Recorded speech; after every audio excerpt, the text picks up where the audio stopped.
चला तर आज आपण बनवूया चना रस्सा भाजी।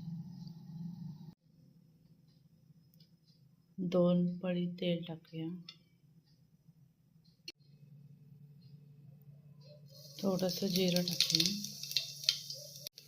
अर्धा बारीक चिरलेला कांदा, आपल्याला पाहिजे तेवढा कांदा खोबऱ्याचं वाटण टाकून घ्यायचं, छान मिक्स करून घ्यायचं तेलामध्ये। 1 चमचा तिखट टाकूया, अर्धा चम्मच हळद टाकूया, घरी बनवलेला गरम मसाला अर्धा चम्मच। हे मिश्रण मिक्स करून घेऊया छान। नंतर याच्यामध्ये आपण चणे टाकून घेऊया। याच्यामध्ये आपण 1 बटाटा सोललेला टाकूया, बारीक चिरून टोमॅटो टाकूया।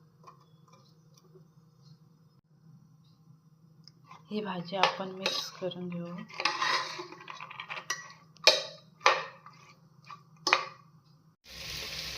भाजी छान मिक्स झाली आहे,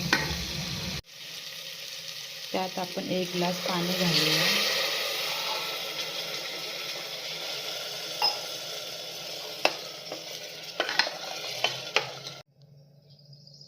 चवीनुसार मीठ टाकूया। कुकरला झाकण लावून 3 शिट्ट्या घेऊया।